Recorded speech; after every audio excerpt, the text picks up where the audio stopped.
जय श्री कृष्ण। मेरे चैनल पर आप सभी का हार्दिक स्वागत है। आज हम शीतकाल में श्रीनाथ जी मंदिर, पुष्टि मार्गीय हवेली तथा वैष्णवों के घर श्री ठाकुर जी को भोग धराई जाने वाली दूध घर की सामग्री सौभाग्य सूट सिद्ध करना सीखेंगे।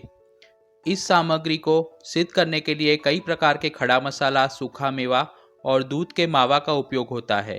अगर आप वीडियो को ध्यान से देखकर वीडियो में दी गई हुई सभी टिप्स और मेजरमेंट को फॉलो करके सामग्री करेंगे तो आप पहली बार बना रहे होंगे तो भी सामग्री बहुत ही सुंदर और प्रभुलायक सिद्ध होगी।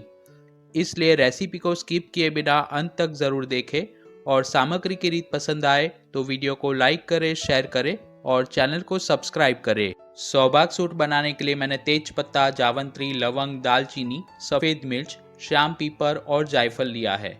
इन सभी का वजन 10-10 ग्राम है और उसके साथ 20 ग्राम छोटी इलायची ली है। सफ़ेद मिर्च ना मिले तो आप श्याम तीखा यानी कि काली मिर्च ले सकते हैं। ये सभी मसाले आप ग्रोसरी स्टोर में और ऑनलाइन परचेस कर सकते हैं। इसके अलावा कसूरी और अंबर का भी उपयोग होता है, किंतु आधुनिक समय में वह सरलता से प्राप्त नहीं होते, इसलिए उसके बिना भी सौभाग्य सूट बना सकते हैं। सभी सामग्री के मेजरमेंट डिस्क्रिप्शन बॉक्स में दिए हैं। अब गैस पर एक फ्राई पैन रखकर उसमें जायफल और इलायची के अलावा बाकी के सभी मसाले धीमी आंच पर भून लेंगे। खड़े मसाले भूनने के लिए हैवी बॉटम पैन या कढ़ाई ही ले ताकि मसाले जल ना जाए और उसे कड़छी की मदद से चलाते रहे। यह सामग्री श्री प्रभु को मंगल भोग में धराई जाती है।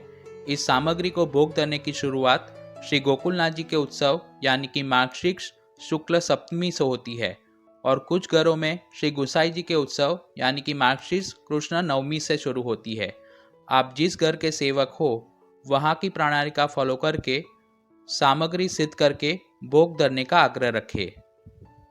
जैसे सर्दी के मौसम में हम रक्षण प्राप्त करने के लिए विविध प्रकार की पिन्नी और वसाना बनाते हैं, उसी तरह से यह एक प्रकार की उष्ण सामग्री है जो प्रभु सुखाड़ सिद्ध की जाती है। 3 मिनट के बाद मसाले का रंग थोड़ा चेंज हो फिर उसे एक प्लेट में निकालकर रूम टेम्परेचर पर ठंडा होने दें। अब उसी पैन में हम धीमी आंच पर इलायची को भी 2 मिनट के लिए भून लेंगे ताकि उसके ऊपर से हम छिलका सरलता से अलग कर सके। इसे ज़्यादा ना भूनें वरना इलायची जल जाएगी और उसकी फ्लेवर कम हो जाएगी। इलायची के ऊपर से छिलका उतारने में काफ़ी समय लगता है और उसके छिलके सख्त होने के कारण कई बार उसे छीलते वक्त नाखून में चुभन होती है। इसलिए इस तरह से आप थोड़ी देर तक भूनकर उसे रूम टेम्परेचर पर ठंडी हो फिर आप उसे छीलोगे तो बड़ी आसानी से उसके अंदर से दाने अलग हो जाएंगे। मैंने 3 प्रकार के सूखा मेवा लिए हैं जिसमें 150 ग्राम बादाम, 150 ग्राम छिले हुए पिस्ता और 50 ग्राम चिरौंजी ली है। सूखा मेवा का नाप आप अपनी इच्छा से थोड़ा कम या ज़्यादा ले सकते हैं और चिरौंजी ना लेनी हो तो उसे स्किप करके बादाम पिस्ता का नाप थोड़ा बढ़ा सकते हैं। तीनों प्रकार के सूखा मेवा को बारी बारी मिक्सी जार में पीस कर उसका बारीक पाउडर तैयार करेंगे। उसमें से तेल अलग ना हो उस बात का खास ध्यान रखें। सभी प्रकार के सूखा मेवा को एक साथ ना पीसे क्योंकि उसे पीसने में थोड़ा कम या ज़्यादा समय लगता है। उसे पल्स मोड पर ही ग्राइंड करें ताकि सभी का टेक्सचर एक जैसा आए। अगर आपको पिस्ता और चिरौंजी के ऊपर जो बारीक छिलके होते हैं उसे अलग करने हो तो दोनों को 2 से 3 मिनट तक भूनकर रूम टेम्परेचर पर ठंडे हो फिर हल्के हाथों से मसल कर छिलके अलग कर सकते हैं। उसकी रीत मैंने चैनल पर पिस्ता की खीर और चिरौंजी के लड्डू की सामग्री के वीडियो में दिखाई है और वैसे नहीं करोगे तो भी सामग्री बहुत ही सुंदर सिद्ध होगी। ये सामग्री मेरी समझ के मुताबिक मैं कर रहा हूँ। आप अपने गुरु घर की रीत और जैसे आपको आज्ञा मिली हो वैसे सिद्ध करके श्री प्रभु को भोग धर सकते हैं। इस तरह से हमने तीनों प्रकार के सूखा मेवा का पाउडर तैयार किया है। हमने जो इलायची और जायफल के अलावा बाकी के सब खड़े मसाले भून कर रखे थे वह रूम टेम्परेचर पर ठंडे हो जाए फिर उसे एक मिक्सी जार में निकाल दे और उसे भी पीस कर जितना मुमकिन हो उतना बारीक पाउडर तैयार करें। किसी भी प्रकार के सूखे मसाले को मिक्सी में पीसे तब पीसने की 2 मिनट के बाद ही जार का ढक्कन खोले ताकि मसाले सूखे होने के कारण बाहर ना उड़े। इस तरह का महीन पाउडर तैयार हो फिर उसे छोटे छेद वाली छन्नी से छान लेंगे और छन्नी में जो दरदरा मसाला बचा है उसे भी बाद में एक बार पीस कर उसका उपयोग करेंगे। ये वीडियो थोड़ा लंबा ज़रूर है किंतु सामग्री सिद्ध करने की सभी टिप्स मैंने सूक्ष्मता से देने का प्रयास किया है। जिससे आपको सामग्री सिद्ध करते वक्त काफ़ी सरलता रहे और प्रभु प्रेम से सामग्री आरोगे। हमने जो छोटी इलायची भूनकर रखी थी उसे छीलकर दाने प्लेट में निकाल लिए हैं। भुनने के कारण जो दानों के ऊपर बारीक सफ़ेद छिलके होते हैं वह भी अलग हो जाते हैं, इसलिए उसे भी निकाल दिए हैं ताकि श्री प्रभु सामग्री आरोगे तब बिल्कुल भी परिश्रम ना पहुँचे। अब जायफल को खलबट्टे में पीसकर उसके बारीक टुक करेंगे। अगर आप जायफल के टुक किए बिना उसे मिक्सी जार में पीसने जाओगे तो जार की प्लेट के साथ चिपक जाएगा, इसलिए इस तरह से टुक करने के बाद ही उसे पीसे। अब मिक्सी जार में जायफल, इलायची और खड़े मसाले के पाउडर को छानने के बाद जो दरदरा मसाला बचा था उसे निकालकर अच्छे से महीन पीस लेंगे। अगर आपको जायफल ग्राइंड ना करना हो तो उसे खलबट्टे में पीसे बिना छोटे छेद वाले ग्रेटर से कद्दूकस करके उपयोग में ले सकते हैं। तैयार किए हुए मसाले को छन्नी से छान लेंगे और फिर आवश्यकता हो तो फिर छन्नी में जो दरदरा मसाला बचे उसे आप फिर से ग्राइंड करके एक बार छान सकते हैं। ये मसाला तैयार करते वक्त सिर्फ एक बात का खास ध्यान रखें कि मसाला भूनते वक्त ज़रूरत से ज़्यादा ना भून जाए या फिर जल ना जाए। अगर मसाले अधिक समय तक भूनोगे तो भी सामग्री सुंदर सिद्ध नहीं होगी। अब इस मसाले में हम 50 से 60 ग्राम जितना घर पर बनाया हुआ सौंठ पाउडर पधराकर उसे अच्छे से मिक्स कर लेंगे। सर्दी के मौसम में रेशे बिना का अदरक मिलता है, उसमें से हम घर पर ही मार्केट में मिलते सौंठ पाउडर से काफ़ी किफ़ायती दाम में और शुद्ध सौंठ पाउडर बना सकते हैं। सौंठ पाउडर घर पर बनाने की विधि मैंने ऊपर आई बटन पर और वीडियो के डिस्क्रिप्शन बॉक्स में दी हुई है। ये मसाला में सौंठ का नाप दूसरे मसालों से अधिक रखें। ये मसाला आप ज़्यादा मात्रा में बनाकर उसे एयर टाइट कंटेनर में स्टोर करो तो पूरे शीतकाल में जब भी आपको ये सामग्री करनी हो तब इस मसाले का उपयोग करके काफ़ी कम समय में और सरलता से सौभाग्य सूंठ सिद्ध करके प्रभु को भोग धर सकते हैं। अब एक हैवी बॉटम पैन में 50 ग्राम देसी घी लेकर उसे धीमी आंच पर गर्म करें। जितनी आवश्यकता हो उतने ही घी का उपयोग करें। घी गुनगुना गर्म हो फिर उसमें घर पर बनाया हुआ 250 ग्राम क्रम्बल किया हुआ दूध का फीका मावा यानी कि खोवा पधराकर उसे 5 मिनट के लिए धीमी आंच पर भून लेंगे। मावा को भूनते वक्त उसे कड़छी की मदद से मिक्स करते रहे ताकि वह पैन में बिल्कुल चिपके भी नहीं या फिर लाल ना हो जाए। अगर आप 1 लीटर फुल क्रीम दूध उबालोगे तो उसमें से 180 से 200 ग्राम जितना मावा बनता है, इसलिए 250 ग्राम मावा बनाने के लिए 1.5 लीटर दूध का उपयोग होता है। श्री ठाकुर जी के लिए सामग्री करो तब मावा घर पर बनाया हुआ ही ले। मार्केट में मिलने वाले मावा का प्रभु की सेवा में उपयोग नहीं होता।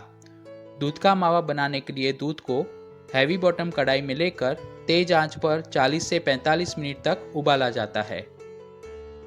मावा इस तरह से थोड़ा सुनहरा हो और उसमें से घी अलग होने लगे फिर गैस बंद करके तैयार किया हुआ बादाम, पिस्ता और चिरौंजी का पाउडर पधराकर अच्छे से मिक्स करेंगे। गैस चालू होगा और मावा में सूखा मेवा का पाउडर पधराओगे तो मिक्स करने में समय लगेगा और मावा नीचे से लाल हो जाएगा, इसलिए कड़छी की मदद से सब कुछ अच्छे से मिक्स करने के बाद ही गैस चालू करें। श्री ठाकुर जी के लिए सामग्री करें तब अपरस में स्नान करके मन को एकदम शांत रखकर प्रभु का स्मरण करते हुए किसी भी प्रकार के लौकिक विचार किए बिना ही सामग्री करने का आग्रह रखें। हृदय में ऐसा भाव रखें कि श्री आचार्य चरण की कृपा से हमारे हाथों से सामग्री बहुत ही सुंदर सिद्ध हो और श्री प्रभु उसे प्रसन्नता से आरोगे। सूखा मेवा के पाउडर को मावा के साथ मिक्स करने के बाद ऐसा हलवा जैसा गाढ़ा मिक्सचर तैयार हो फिर गैस चालू करके धीमी आंच पर सूखा मेवा के अंदर जो कच्चापन हो वो दूर हो जाए तब तक उसे 2 मिनट के लिए भून ले। सूखा मेवा को भूनने में कम समय लगता है और मावा भी गर्म है, इसलिए अधिक समय भूनने की आवश्यकता नहीं है, वरना वो पैन में चिपक जाएगा। अब गैस की फ्लेम बंद करेंगे। अब पैन को गैस पर से नीचे उतारकर उसमें तैयार किया हुआ सौभाग्य सूंठ का मसाला पधराकर अच्छे से मिला लेंगे। हमने जो मसाला तैयार किया था उसकी क्वांटिटी इतने मिक्सर के लिए पर्याप्त है, किंतु अगर आपको मसाला कम पधराना हो तो थोड़ा कम भी पधरा सकते हैं। कुछ सामग्री के पुस्तक में सौभाग्य सूंठ बनाते वक्त सौंठ को घी में भूनकर उसमें बाकी के मसाले कच्चे पीसकर पधराए वैसा लिखा है। आप वैसे भी कर सकते हैं, किंतु उसमें सौंठ आवश्यकता से अधिक भून जाए तो जलने की संभावना रहती है, इसलिए ये रीत अधिक सरल है। तो भी आप अपने गुरुवर की रीत और आज्ञा के मुताबिक सामग्री सिद्ध कर सकते हैं। इसके अलावा भी शीतकाल में हम श्री प्रभु को तवा पूरी और विविध प्रकार के कंद की सामग्री भोग कर सकते हैं। सब कुछ अच्छे से मिक्स हो जाए, फिर हम चाशनी बनाने की तैयारी करते हैं। चाशनी बनाने के लिए मैंने 500 ग्राम यानी कि आधा किलो शक्कर ली है। शक्कर का नाप कम ना करें, वरना सामग्री सूखी बनेगी। शक्कर को एक हैवी बॉटम कढ़ाई में पधराकर उसमें शक्कर डूबे उतना जल पधराएंगे। सभी मेजरमेंट मैंने वजन में दिए हैं ताकि आपको सामग्री सिद्ध करने में सरलता रहे। गैस चालू करके मध्यम आंच पर शक्कर जल के साथ अच्छे से घुल जाए, तब तक चम्मच की मदद से चलाते रहे। सौभाग्य सूट बनाते वक्त हमें चाशनी मोहन थाल की चाशनी से थोड़ी गाढ़ी रखनी है, यानी कि मोहन थाल में हम 1.5 तार की चाशनी बनाते हैं, तो ये सामग्री सिद्ध करते वक्त हमें 2 से 2.5 तार की चाशनी तैयार करनी है। 3 से 4 मिनट के बाद शक्कर अच्छे से घुल गई है और चाशनी भी उबलने लगी है। अगर चाशनी ऐसी पारदर्शक यानी कि ट्रांसपेरेंट न दिखे तो उसमें 3 चम्मच जितना दूध पधराए, ताकि शक्कर में जो अशुद्धि हो वो जाग बनकर ऊपर आ जाएगी। फिर उसे छन्नी या झारा की मदद से बाहर निकाल ले। चाशनी को मीडियम फ्लेम पर करीबन 8 मिनट के लिए गर्म करेंगे और बीच बीच में चलाते रहेंगे। चाशनी थोड़ी गाढ़ी हो जाए, फिर उसमें 25 से 30 धागे जल में घुला हुआ केसर पधराए। उससे सामग्री का कलर और फ्लेवर दोनों सुंदर आएगा। उसके साथ मैंने 2 चुटकी बरास कपूर लिया है। यह बरास कपूर आपको किसी भी आयुर्वेदिक स्टोर पर मिल जाता है। उसको शुद्ध भीमसेनी कपूर के नाम से भी जाना जाता है। उसकी फ्लेवर स्ट्रांग होने के कारण कम मात्रा में उसका उपयोग करें। पहले भी मैंने कई सारी सामग्री में बरास कपूर के बारे में बताया है। मसाले में हमने इलायची पधराई थी, इसलिए चाशनी बनाते वक्त इलायची पाउडर का उपयोग नहीं करेंगे। थोड़ी देर चाशनी को उबालने के बाद उसका तार चेक करेंगे। टोटल 8 से 9 मिनट तक चाशनी को उबालने के बाद उसका तार चेक करने के लिए 2 बूंद जितनी चाशनी एक प्लेट में निकालकर उसे रूम टेम्परेचर पर ठंडी होने दे। चाशनी ठंडी हो जाए, फिर उंगली और अंगूठे की मदद से तार चेक करेंगे। कुछ लोगों को चाशनी वाली सामग्री या मिठाई बनाने में डर लगता है, किंतु उसमें डरने की बिल्कुल भी आवश्यकता नहीं है। चाशनी ठंडी होने के बाद प्लेट को हिला रहे हैं, फिर भी वह स्थिर रहती है, यानी कि चाशनी परफेक्ट बनी है। उंगली पर चाशनी की बूंद लेकर उसका तार चेक करेंगे। अगर एकदम गाढ़ा और लंबा तार होता हो और बीच में से बिल्कुल टूटता ना हो तो समझिए कि 2.5 तार की चाशनी तैयार है। अगर आप ठंडे प्रदेश में रहते हो तो 2 तार में भी ये सामग्री अच्छे से जम जाएगी।